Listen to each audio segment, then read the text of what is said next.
Welcome to Speak Out, Stand Out by Green Communications, where we're learning how to help our kids become better communicators. We believe our voices are the strongest asset we have, and our mission is to empower the next generation to use their voices to make a difference in the world around them. Whether you are a parent, an educator, or are just invested in today's youth, we hope this podcast will help you build confidence in our future, one voice at a time.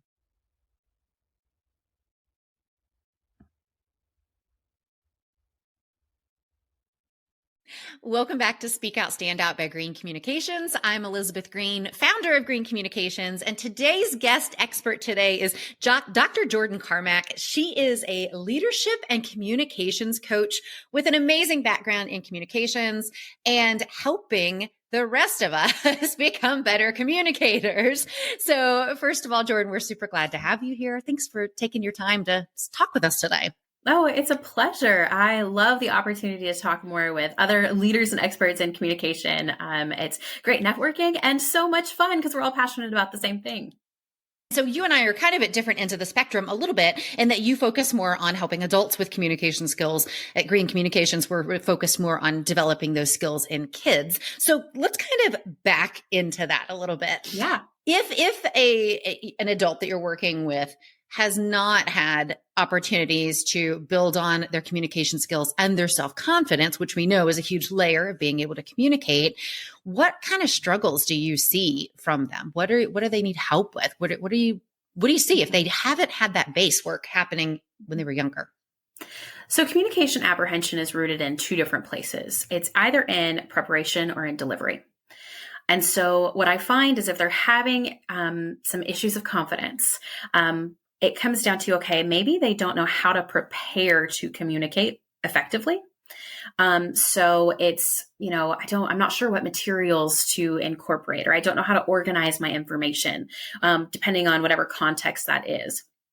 Or it's on the actual, okay, I'm sitting down with this person or I'm speaking in this context and I don't know how to handle my body's physiological response to stress. My heart starts racing. I'm sweaty. I don't know what to do when my body starts to respond to that apprehension.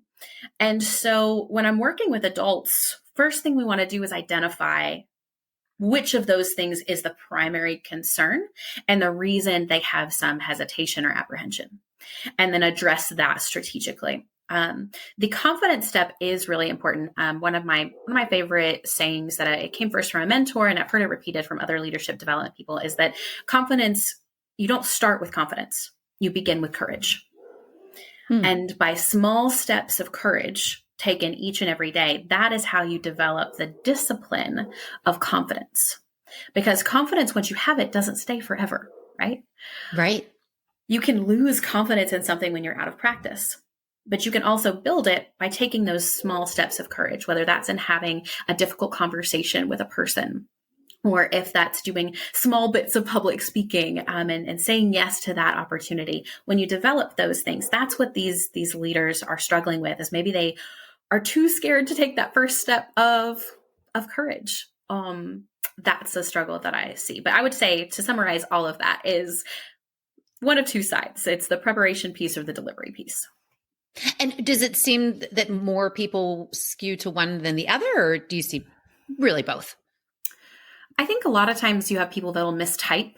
They'll think it's more of a delivery concern, when really what's happened is they've had some speaking engagements or speaking up in a meeting or something like that, and it'll go badly.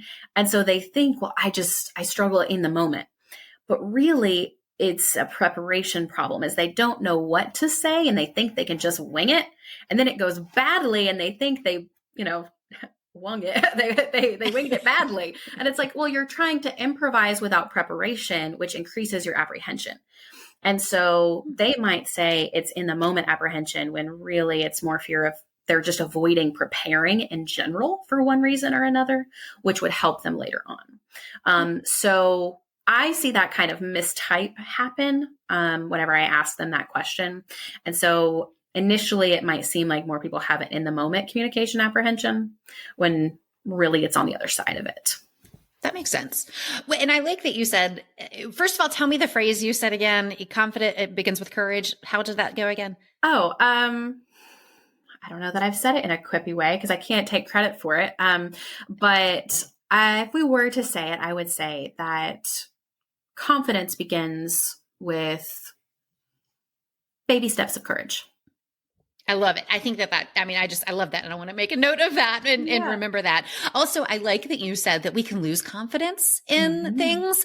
That's not something we really talk about or think about a whole lot. And, the focus of what we're doing at Green Communications is building confidence in kids, hoping that that is going to help them throughout the rest of their lives. But you're right. They're going to have to continue to implement the strategies and skills that they're learning to remain confident in it. So, And I if think they that's ever interesting. stop practicing those skills, they will find that apprehension returning. I think you can use a variety of athletic or even music metaphors here to explain this. If you are a runner and you're a distance runner, but then all of a sudden you only run once or twice a week, or maybe you run for shorter distances, that is over time going to affect your ability to do those things until you start building up again. If you've got somebody with a music background, even as a vocalist, I did musical theater in college, so I've had some voice training. If you stop singing for a while, you will find that your vocal cords are not able to accomplish with the same level of endurance as when you were practicing. And so if you look at your confidence as a muscle, that you can exercise over time and get stronger and develop more endurance. It can also happen if you stop exercising those muscles. Right. And so you might be more nervous in certain contexts. And so I always say that don't just assume that you're confident today, you'll be confident 6 months from now if you are not continuing to practice. Yeah, that's great advice. Well, so how do we build this confidence to begin with in kids? If we take it down to the level of how can parents, as either parents, educators, anybody invested in today's youth, how can we build their confidence, particularly when it comes to communication skills? So I'd like to approach this from a couple of different perspectives. So I have a 2-year-old. So I'm in the very early stages of developing this with her. And then my sister is 18. So we have a large age gap between us. And there's a couple of things that I watched my mom do with her. That I've been able to watch as an adult, not as a practitioner versus just as a peer. And then things I'm trying out with my toddler to try to build some basic skills. And so I'm coming at it from 2 perspectives. And then, of course, I spent a lot of time with college students. So seeing them in the college classroom and those sort of things. So a couple of things. If you do not give them opportunities to do it on their own and then safe spaces to provide feedback, they will never become comfortable with receiving feedback. Feedback is a gift. A lot of times we view it as a threat. And so one of the things that you can practice at a young age, even beyond just communication, is creating spaces where they can become comfortable receiving feedback. So communication context. Let's say you've got a middle schooler who's gotten a paperback with some constructive feedback from their teacher, and they want to have a conversation, or maybe they need to have a conversation with that teacher about the feedback. Seems like a pretty common occurrence. I think you can help them run through what they want to say, and that's the preparation piece. Say, hey, what's the most important thing that you want to communicate with your teacher? Was it that you didn't feel like you had enough time, or that you don't understand what the notes in the margin mean? Help them walk through ahead of time. What are the most important things that they want to say? Then talk a little bit about body language and tone. So if you come in sulky with your shoulders pulled down, grumpy, you're going to be received in a certain way. If you come into that conversation and you're focused more on what's on your Apple Watch or your smartphone, and you're not really trying to connect, you're not making eye contact, you're going to receive feedback that you don't like. They're going to think you're not taking it seriously. So referencing some of the body language things, hey, make eye contact whenever you are having that conversation with your teacher.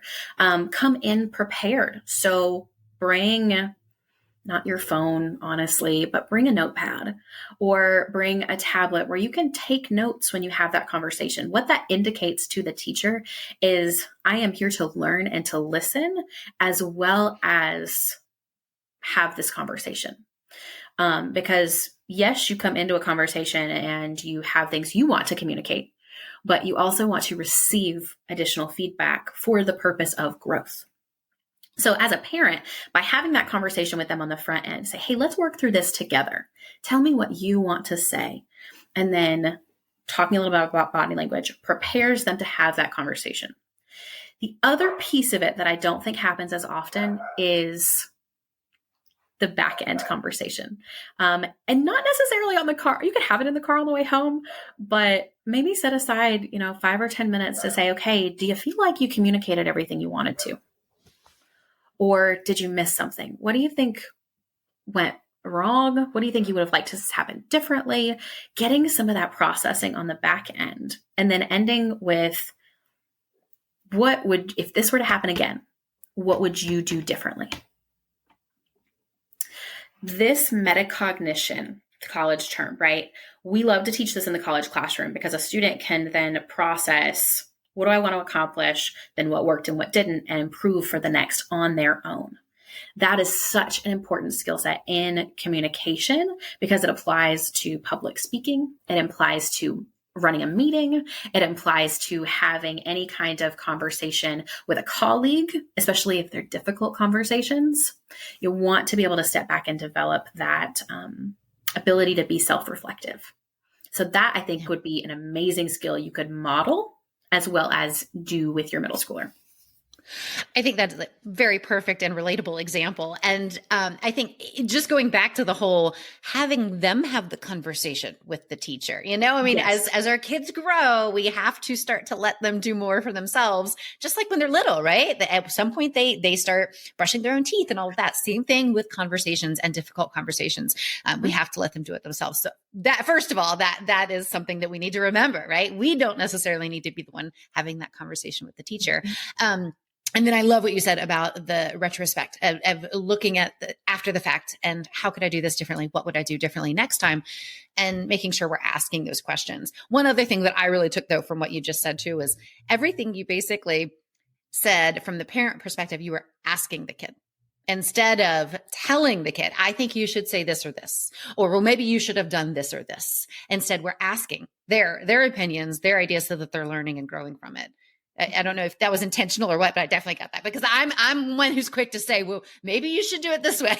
And that's not always what we should say to our kids. It is a great second step if they don't know where to start to provide here are a couple of options and then let them choose which one fits best from an autonomy perspective, from a buy-in perspective, even with my toddler, I feel like I do this every day, is I know the outcome that they need to reach, right? We're going to take a bath. We're going to get in the bathtub today. We have got to bathe. This is a priority. But here are your options as to how we can get to that point, right? You can skip if you want to go to the bathtub that way. You can take 1 more minute to play and then walk together. I'm giving you some options. Well, with your middle schooler, they still need that independence and that autonomy. The difference is instead of telling them their options on the front end, I try to help them brainstorm what are a couple of different paths I could pursue to reach this outcome? What are ways that I can say this? And then, let's talk through those different options. Which one is the best option and why? Because they've come up with it. Now, sometimes they struggle with coming up with those options. And so maybe you brainstorm those together.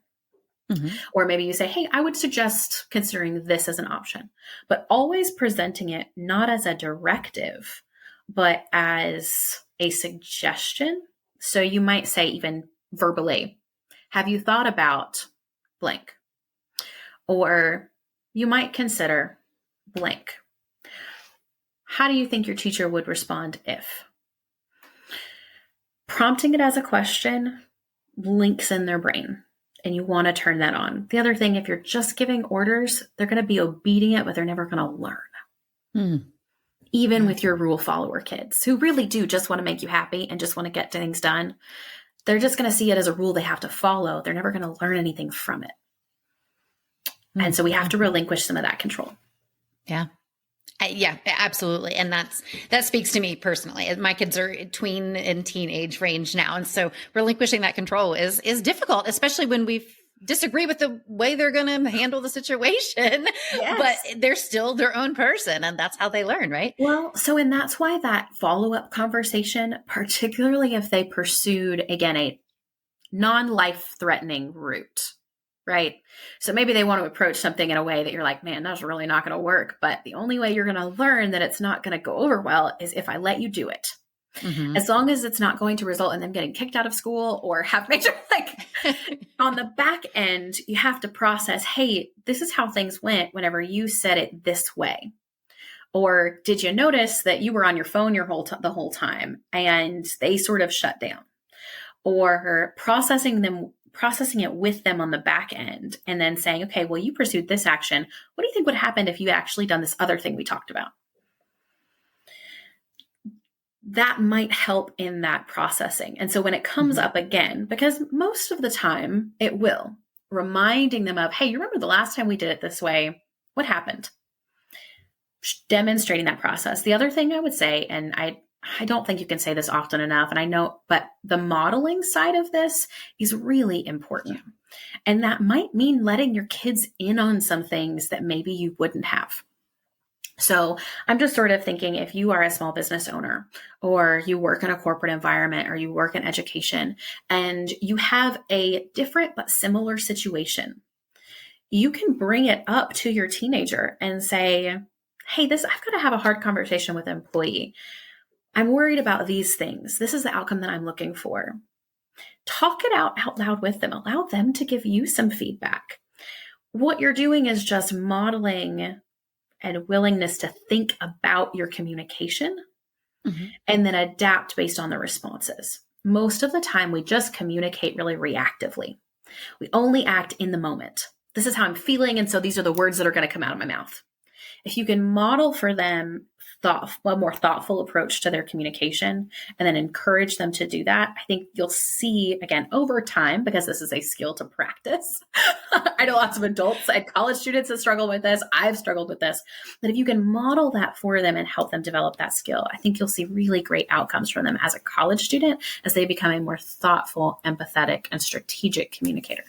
Mm-hmm. Yeah, for sure. And so just to kind of put you on the spot here, but you just, talked about how we're reactive and we say things oftentimes without preparing or planning or thinking about the consequences. And we know that kids and teens do this a lot. What are your practices or strategies or anything like that you can share with us to help ourselves as parents, but also our children learn to think before they speak sometimes? Oh gosh, if there is one thing, and I'll have to give credit to Mel Robbins, who talks about her 5-second rule in one of her books. Gotta just make yourself stop. 5 seconds. Give your brain a minute to keep up and to catch up to your response. And if there is one thing you could teach them and model for them is, I'm just going to pause. I hear what you've said. Silence is okay. To just sit for a second. Think about what you want to say. Even if you don't think at all and you want to say 5, 4, 3, 2, 1. I think in every context, we are so prone to react instinctively. When somebody says something we don't like, when somebody says something we think is mean, when somebody says, or, okay, on the other side, I'm a recovering yes girl, say yes to everything. Sometimes we need to count before we say yes to anything. Before somebody comes at you and says, I want you to take on this massive responsibility because I think you're amazing. And you're like, oh, that sounds great. Sure. Before you've had a chance to actually think about the scope of the project or what's going on, just introduce I'm going to let my brain catch up to what's been said. I think that is the first thing that you can do. Mm-hmm. Yeah, I love teach them to pause before they speak and to become comfortable with silence. From a public speaking perspective, I know you've encountered this, probably talked about this before, but a speaker that is comfortable with silence is able to use those moments of stillness to become more effective. If you've just given this incredible statistic that's shocking, right? Let it sit for just a second. You don't have to jump to the next big thing. If you've just told this moving, empowering story, you don't have to jump right to the next point. Let it sit. Let people think about it for 2 or 3 seconds and then move on. But you have to be comfortable with not filling the silence with words, whether they're ums or oohs or or like whatever it is, whatever that vocal filler is for you, you've got to become comfortable with the silence. Education has applications there. If you are, in negotiations for salaries, right? I've been in this seat before where I put out that salary range I'm looking for, and the first person to speak loses power. So you got to be comfortable, even in salary negotiations, in the stillness. And as a middle schooler, helping them to develop that is a great place to start. I love that. And I think you're right. It is so effective, and it is so against human nature. We So want is. to fill the silence always. Yes. As a reporter, that was something that they trained us. Stop talking, because if you stop talking, the other person will start talking. It's just human nature to fill the silence. So absolutely, I think that's challenging, but I think it's a great, great skill. It really is. It's one of the hardest things to do. But if you can start practicing it early, you're headed in the right direction. That's great. Well, 2 other things that I want to talk to you about quickly is, one is you work with adults regularly on how to navigate difficult conversations in the workplace or whatever. What tips or strategies do you have for parents who have to have difficult conversations with their kids sometimes, whether it's about a family situation, a financial situation, or the child's done something that they're in major trouble for, and they really have to have a grown-up, difficult conversation? What tips and strategies just that we could utilize in our daily lives to make this easier as parents? Don't procrastinate. Don't put it off. And it is so, I've got a friend, her keynote is really courageous conversations. And so I've learned a lot from her. But the more you procrastinate actually having the conversation, the harder it will get. I was listening to another podcast called Coaching for Leaders, and they used a metaphor that it was for a different scenario, but she talked about leaving the carton of ice cream on the counter. Whenever you put out your ice cream to get your scoop of ice cream, and then if you go eat it and you come back to it, it's going to get kind of melty, right? And if you put it back in the fridge, it's going to be different the next time you pulled it back out than it was the first time. That melted section is going to have a different consistency. When it comes to having these difficult conversations with people, if you let something sit for too long and it gets melty, the next time you come back to it, it's not going to be quite the same. So don't procrastinate having those conversations. Give yourself, set some time frames, honestly, and say, I'm going to have this conversation within the next week, or I need to have this conversation within the next 48 hours because of that pressing time. Set yourself some boundaries. Don't procrastinate on having the conversation, because honestly, the longer you wait, the more apprehension you're going to have about it, because you're going to keep psyching yourself out about it, and you're going to overthink it, and it's going to get out of control. So say, I'm going to take a day to really think through this, and then I'm going to have this conversation within the next 2 days, period. Consider the other things going on in that other person's life. Practice some empathy. Don't hit them at a bad time if you can. After a 2-hour practice at baseball, probably not going to be the best time with your teenage son, because his brain is going to be done. He's not going to be able to listen. So think through the timing for that conversation, and don't procrastinate is one thing. I would focus, the second strategy I would suggest is really being clear about the information and the outcomes.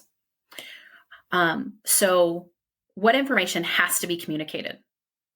And then what decisions need to be made, or what's the big takeaway? If, hey, we're going to be moving, taking a new job, changing cities, your whole life's going to be dumped upside down. It's easy, I think, for us to get caught up in our own feelings and over-communicate how we feel about something, or how we think they're going to feel about something. And we provide all of this extra information that they might not be ready to process yet. So what is the main bits of information? When is it happening? What are the implications for me? And then if there's a decision that you need as the listener for me to make, what is that decision? And then what's a time frame for that? So if you need them to, hey, we're not going to be able to do 3 sports anymore. It's too much pressure on our family. We need you to choose and go down to 2. Let them know what that decision is and give them a time frame for making that decision. Clarity in our communication is so important. Whenever you cloud it with too many details, it becomes really challenging for the listener, especially with overloaded brains anyway, that we live in an environment that has thousands of ads thrown at you every day, thousands of decisions, tons of information, so overloaded anyway, that when it comes to those difficult conversations, we've got to be clear. So don't procrastinate, be clear. And then if I haven't said it a dozen times already, follow up. Check back in on them. Don't just let it sit until, decision has to be made. Like, check back in and say, hey, have you thought about anything else? Can I give you any more information? Can I help you think through this if you'd like that? Do you want to talk to anybody else about this? Admitting that maybe they don't want to talk to you as the parent about it, but they would love to talk about it with a grandparent or an aunt or uncle that they're close to, or a family friend. I've got a close friend of mine, and we've already had this conversation. She's got a daughter a couple years older. Like, I'm going to make sure my daughter knows that this person is a safe non-family member to talk to about hard things.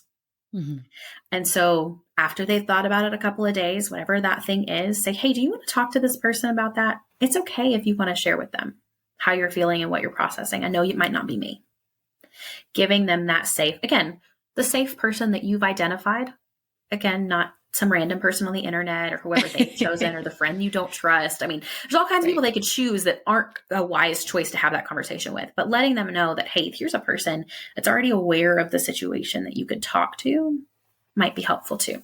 So those are just a couple of things that I would recommend. And I'm not a parenting expert at all, but from a communication standpoint, those are some things that I would say. No, those are fantastic. I love all of those.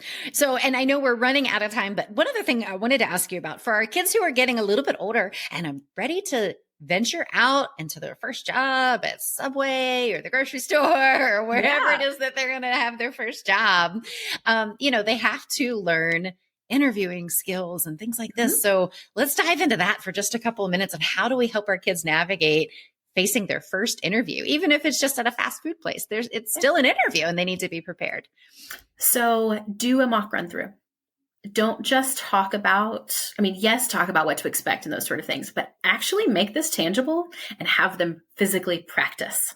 Put on your interview clothes. Set aside a bedroom and say, okay, I'm going to have you walk in the door like you're walking in for the first time. Have them practice some of these things. And if you're not comfortable playing the role of interviewer, perfectly fine. Have a family friend do it. Have a different family member do it.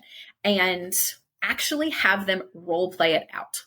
I think the outfit side, if you wear something you're not comfortable with, and you don't realize it, but you thought it was cute and you put it on the day of and then it backfires, or by doing a run through, you'll be able to identify some hiccups and address those. Oh my gosh, you realize your fly's open. You know what I mean? Like these little things that can totally stress somebody out in the moment. What do I do? How do I respond? My phone went off. That was weird. Like helping them identify and address those things ahead of time. They got to do a run through. The next thing I would suggest is help them identify ahead of time some scenarios they can use when they're asked those questions. So let's use this as an example. A very common interview question is, what are your strengths? What are your weaknesses, right? I hate these interview questions because they're just so broad and so hard. Have them talk through and identify first and talk through a couple of scenarios that they can use to answer any question. So if your student is in the choir and they love to talk about that experience, something they're passionate about, they glow whenever they talk about whatever that thing is. If they're asked about strengths, they can use that as an example. So I would say, I'm a team player. And so they answer the question, they say, well, one of my strengths is that I'm a team player. Let me give you an example. When I am in my choir, I serve in the alto section and I love supporting the other altos. And so one of the ways that I do this is blank. Fast forward, they get a question about conflict resolution. Maybe there's a problem on your team. What do you do? Well, have them know that they can bring that question back to a time in choir where they've had to do that. So maybe they say, well, we had a situation where we got some negative feedback at a competition and we wanted to grow in that area. And so here's how I had this conversation. By identifying those environments or those scenarios they can use to answer those questions, it gives them, they're not racking their brain through every experience they've had in their short 16 years to try to come up with something. They already know they've got probably, I would say, identify 2 that they can use for their, just based on their limited experiences. Identify 2, one academic, one extracurricular. And they should be able to answer just about any question in the context of one of those 2 things. And so those would be my advice for those contexts. Yeah. And that makes it feel more real to them too, why this question matters, right? To be able to pull a real life example as opposed to just trying to say what we think the person wants to hear, giving a real life example, but also just being able to minimize their focus, making it easier. Yes, absolutely. Absolutely. All right. Well, Jordyne, I think this has been a very, very helpful conversation. We really appreciate your time today. And if people are interested, I know you do, obviously you do coaching. We've talked about that, but you have a podcast, lots of different things and different ways that people can connect with you, learn more about what you have to offer. So where should people go if they want to learn more about you? Yeah. So a few things. First of all, you can find me online. My website is jordynecarmack.com. So if you're interested in learning more about any of the things we've talked about, you can reach out to me there. While I don't regularly work with kids, I do work with like college students and older pretty much, in this leadership development process. So that's the first step. I do have a podcast. It's Women of the Bluegrass, and where it's interview style. We interview, leaders, female leaders specifically in Kentucky, which is where I am, and talk about everything from dealing with visibility and leadership, but then also, specific strategies like cognitive coaching. So lots of things that you might need as a growing leader. The other thing I would say is I do have a resource for anybody who's interested in focusing more on their public speaking skills. So it's called the Ultimate Presentation Checklist. So if you have any kind of presentation coming up, it's just got some action items that you want to make sure you knock out in your preparation stage, but also the day of. So you can find that. You can shoot me an email, jordan@jordynecarmack.com to receive that, or find that on my website. But would love to talk to anybody. I just love to talk about communication. So that sounds great. Awesome. Well, we'll be sure to link to everything too in the show notes. Again, we really appreciate all of your awesome insight and your time today. Thanks for being here. Thank you so much. Thanks for having me. If you are looking for more ways to build communication skills in your kids, grab our free mini lesson on how to craft a polished and professional speech out of thin air, along with 52 fun prompts so your kids can practice every single week. You can find that along with info about our upcoming public speaking and debate courses for kids at greencommunicationsedu.com.